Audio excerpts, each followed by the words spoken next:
Hello friends, मेरा नाम है डॉक्टर रमेश कुमार ठाकुर और आज आर्टिफिशियल इंटेलिजेंस के इस वीडियो में हम बात करेंगे greedy based first search method के बारे में। तो चलिए देख लेते हैं। तो ग्रीडी बेस्ड फर्स्ट सर्च जो है वो हमारा इन्फॉर्म्ड सर्च टेक्निक है, ठीक है, जिसमें हमारे पास एक ह्यूरिस्टिक वैल्यू होती है जिसके बेसिस पे हम सर्च परफॉर्म करते हैं, ठीक है। और ये ह्यूरिस्टिक वो हिंट होती है जो हमें सोर्स से गोल तक पहुँचने में हेल्प करता है, ठीक है। तो इसमें जो आइडिया है वो ये है कि we always try to expand the node that is closest to the goal node. तो जो नोड गोल नोड के सबसे क्लोजेस्ट रहेगा उसको ही हम एक्सपेंड करेंगे। तो कैसे पता चलेगा कि कौन सा नोड गोल नोड के क्लोजेस्ट है? तो ये पता करने के लिए हम एक इवैल्यूएशन फंक्शन का यूज़ करते हैं, इवैल्यूएशन फंक्शन fn। और वो fn किसके बराबर होता है? वो होता है hn के बराबर, that is the heuristic function के बराबर। तो हर एक बार हर एक नोड पे हम चेक करते हैं कि fn जो कि hn के बराबर है वो सबसे कम किसका है। तो अनएक्सप्लोर्ड नोड में जिसका hn सबसे कम रहेगा हम उसे एक्सप्लोर करेंगे और गोल नोड तक पहुंचने की कोशिश करेंगे। तो चलिए एक एग्जांपल देख लेते हैं तो हमें पता चल जाएगा कि ग्रीडी बेस्ड फर्स्ट सर्च कैसे काम करता है। तो ये इन्फॉर्म सर्च टेक्निक में one of the easiest method है। तो देखिए ये ग्राफ है, हमारा स्टेट स्पेस ट्री है जिसमें हमारा सोर्स नोड दिया हुआ ए है और गोल नोड आई है। कभी कभी गोल नोड नहीं दिया रहेगा तो आपको गेस कर लेना है कैसे, क्योंकि गोल नोड का जो ह्यूरिस्टिक है वो हमेशा 0 रहेगा, ठीक है। ये जितने भी ब्रैकेट में वैल्यूज़ हैं ये सारे ह्यूरिस्टिक हैं। कभी कभी ये स्क्वायर ब्रैकेट में भी रहते हैं तो घबराना नहीं है। जो भी ब्रैकेटेड वैल्यू हैं ऊपर में नोड के ये सारे ह्यूरिस्टिक होते हैं। और ये जो आर्क पे वैल्यू लिखे हुए ये सब स्टेप कॉस्ट हैं कि इस नोड से इस नोड तक पहुंचने में कितना कॉस्ट लग रहा है, स्टेप कॉस्ट, ठीक है। तो अब हमें सिर्फ इस वाले में ग्रीडी बेस्ड फर्स्ट सर्च में केवल ह्यूरिस्टिक को देखना है, ये कॉस्ट पे तो ज़्यादा ध्यान देनी नहीं है, ये फाइनल सॉल्यूशन कॉस्ट निकालने में काम आएगा, ठीक है। तो अभी जब इसका हम सॉल्यूशन स्टार्ट करेंगे तो देखिए कैसे करेंगे। सबसे पहले हम स्टार्ट करेंगे स्टार्ट नोड ए से, तो हम लिखेंगे ए। अब साथ ही साथ हमें कौन सा नोड एक्सपेंड करना है इसके लिए तो साथ में हमें ह्यूरिस्टिक वैल्यू लिखनी होगी।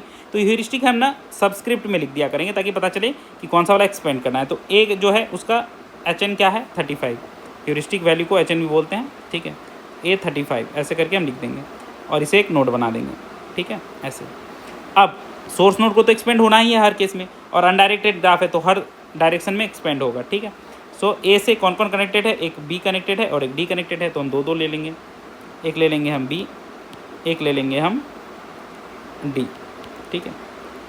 ये एरो हम नहीं भी देंगे तो चलेगा क्योंकि एरो वाला ग्राफ नहीं है, ठीक है। नॉर्मल ऐसे बी और डी ले सकते हैं, ठीक है। एरो वाले ग्राफ में ध्यान रखना होगा कि जिधर से जिधर एरो है केवल वही एरो जाएगा। ये अनडायरेक्टेड ग्राफ है तो बस एक सिंपल लाइन खींच देंगे, हो जाएगा। अब बी का ह्यूरिस्टिक कितना है 37 और डी का ह्यूरिस्टिक कितना है हमारा 25। तो कौन सा वाला नोड पहले एक्सप्लोड होगा वो डिपेंड करेगा हमारे जिसका ह्यूरिस्टिक कम रहेगा। तो डी का कम है तो वो, साथ ही साथ हम पाथ कॉस्ट भी लिखते चलते हैं ताकि बाद में हमें कॉस्ट निकालने में आसानी हो। तो ए से बी का हमारा कॉस्ट क्या था 6 और ए से डी का हमारा कितना था 14, ठीक है। अब on the basis of heuristic expand हो रहा है तो 37 और 25 में सबसे छोटा वैल्यू कौन है 25, तो 25 जो है एक्सप्लोड होगा। तो 25 एक्सप्लोड होगा मतलब डी से कौन कौन कनेक्टेड है, ए खुद भी कनेक्टेड है, सी, ई और एफ, तो हम सब ले लेंगे। ए से डी से एक ए जाएगा, एक जाएगा सी, एक जाएगा हमारा ई और एक जाएगा हमारा एफ, ठीक है। ये सारे कनेक्टेड हैं, ये सारे आएंगे। सबका पाथ कॉस्ट कितना कितना है लिख लेते हैं। डी से का 14 था, सी का कितना था 15 था, ई का कितना था 10 था और एफ का कितना था 8 था। और सबका ह्यूरिस्टिक वैल्यू क्या है, ए का है हमारा 35, सी का हमारा कितना है 38, ई का हमारा कितना है 18 और एफ़ का हमारा कितना है 19। तो अभी जितने भी अनएक्सप्लोर्ड नोड हैं, चाहे वो एफ़ हो, ई हो, सी हो, ए हो या बी हो, इसमें सबसे कम ह्यूरिस्टिक किसका है 18, ई का है। तो अब नेक्स्ट जो एक्सप्लोर होगा वो ई होगा।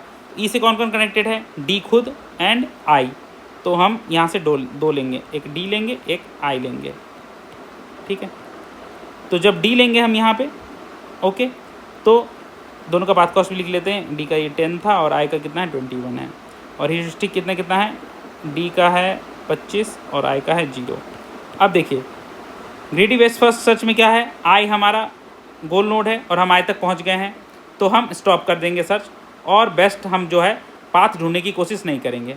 हमें गोल नोड मिल गया, जैसे ही सबसे पहला गोल नोड मिलेगा हम स्टॉप कर देंगे, ओके। तो हमें यहाँ पे गोल नोड मिल गया है, हम एल्गोरिथम स्टॉप कर देंगे, हमें सॉल्यूशन मिल गया है। तो अब जो हमारा सॉल्यूशन पाथ होगा वो क्या होगा, सॉल्यूशन पाथ क्या होगा, ग्रीडी बेस्ट फर्स्ट सर्च में। कैसे हम पहुँचे आई तक?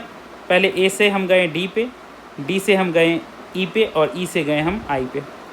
सो path is A to D to E to I, ये हमारा पाथ है सॉल्यूशन का। और सॉल्यूशन कॉस्ट क्या है यहाँ पे? सॉल्यूशन कॉस्ट है इस पाथ का कॉस्ट। तो ए से डी का कितना है कॉस्ट? 14, यहाँ लिखा हुआ है देखिए 14। डी से ई का कितना है? 10। उसके बाद ई से आई का कितना है? 21, ये 21। सब मिला के कितना हुआ? 14 + 10 24 + 21 दैट इज़ 45। तो 45 हो गया हमारा सॉल्यूशन कॉस्ट। तो यही है हमारा ग्रीडी बेस्ट फर्स्ट सर्च का टेक्निक। हर जगह हम क्या करेंगे, जितने भी अनएक्सप्लोर्ड नोड हैं सबके ह्यूरिस्टिक वैल्यू को कंपेयर करेंगे, जो सबसे कम होगा हम उसे एक्सप्लोर करेंगे, और जैसे ही हमें पहला गोल नोड मिला, मतलब सैलोएस्ट गोल नोड मिला, हम वहाँ पे स्टॉप कर जाएंगे, राइट। तो यही है हमारा एल्गोरिदम का ग्रीडी बेस्ट फर्स्ट सर्च का टेक्निक। और हमने सॉल्यूशन पाथ और सॉल्यूशन कॉस्ट भी ढूंढ लिया। अब थोड़ा बात कर लें कि परफॉर्मेंस मेजर की, ठीक है। तो परफॉर्मेंस मेजर क्या होगा? सबसे पहले कंप्लीटनेस। तो क्या ये कंप्लीट है? नहीं, greedy best first search complete नहीं होता है। क्यों? क्योंकि ये लूप में फंस सकता है, ठीक है। हो सकता है कई बार ऐसा हो कि हमें गोल तक पहुंचना है, ठीक है, मगर गोल तक पहुंचने के लिए जो हमारा ह्यूरिस्टिक है, सपोज़ हमें ए बी और गोल है हमारा सी और डी हमारा गोल है सपोज़, ठीक है, और ए से बी का ह्यूरिस्टिक है। ऐसा कुछ ह्यूरिस्टिक है कि हम बार बार घूम फिर के इसी एक लूप में स्टक हो जा रहे हैं, हम डी तक पहुंच ही नहीं पा रहे हैं। ऐसा कुछ ह्यूरिस्टिक का गेम हो जा रहा है, ठीक है। तो इस वजह से कभी कभी ऐसा होता है कि हम नहीं पहुंच पाते हैं गोल नोड तक। मान लो सी का 10 है, बी का 2 है और ए का 5 है ह्यूरिस्टिक, और हम ए से स्टार्ट करेंगे। तो ए से कहाँ जाएंगे? बी पे जाएंगे, ठीक है। और बी से कहाँ जाएंगे? अनडायरेक्टेड है, तो बी से फिर ए पे जाएंगे। 10 की तरफ तो नहीं जाएंगे, कम ये है, तो फिर ए पे जाएंगे। फिर ए से कहाँ? बी पे जाएंगे, फिर बी से ए पे जाएंगे। तो ये आपस में ही ए से बी, बी से ए पे जाते रहेंगे, क्योंकि और तो कुछ देख नहीं रहे, केवल ह्यूरिस्टिक देख रहे हैं। तो कभी भी हम ये गोल नोड डी तक पहुँच ही नहीं पाएंगे, क्योंकि लूप में फंस गया, इसलिए कंप्लीट नहीं होगा ये, ठीक है। सॉल्यूशन ढूंढ नहीं पाएगा सॉल्यूशन रहने पे भी। दूसरा, टाइम एंड स्पेस कॉम्प्लेक्सिटी क्या है? बिग O ऑफ b⁴m, ठीक है। क्यों?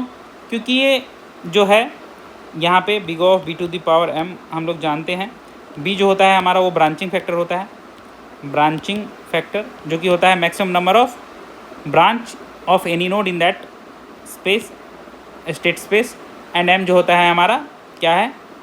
ये कहाँ तक सर्च करेगा बताइए?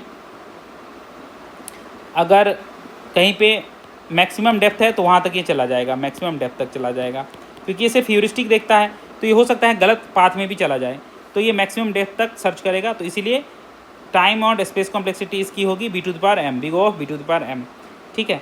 एंड देन ऑप्टिमलनेस, ये ऑप्टिमल नहीं होगा, नो। क्यों ऑप्टिमल नहीं होगा? क्योंकि हो सकता है कि कम ह्यूरिस्टिक वाले पाथ से जो इसको सॉल्यूशन मिल रहा है उधर ऑप्टिमल ना होके जो ज़्यादा ह्यूरिस्टिक वाला पाथ है उधर सॉल्यूशन ज़्यादा बेटर हो। जैसे अभी जस्ट हमने किया, अगर ये इस रास्ते से नहीं जाता, ऐसे नहीं जाता, ठीक है, बल्कि ऐसे जाता, ए से डी, डी से एफ, और फिर यहाँ से होते हुए जाता एफ से एच और एच से आई, इस रास्ते से इसको जो है आप कैलकुलेट करोगे तो इसको मिलता 44, बट अभी हमें मिल रहा है 45। तो ये ऑप्टिमल रिजल्ट भी नहीं देता है, ठीक है। तो इसीलिए ऑप्टिमल भी नहीं है, कंप्लीट भी नहीं है, और टाइम एंड स्पेस भी एक्सपोनेंशियल है। तो चूँकि ये बेसिक मेथड है इन्फॉर्म सर्च का, तो हम बेसिक पढ़ते हैं इसीलिए, ताकि हम आगे की चीज़ों को समझ सकें, इसीलिए ग्रीडी बेस्ट फर्स्ट सर्च का हम यूज़ करते हैं। बाकी ये बहुत फास्ट होता है, क्योंकि हमें सिर्फ ह्यूरिस्टिक वैल्यू मैच करनी होती है, ज़्यादा कैलकुलेशन नहीं है। तो ये एक फास्ट मेथड है कंपेयर टू A* और अदर एल्गोरिदम। तो आई होप आप लोग को ये समझ में आया होगा। Thanks for watching the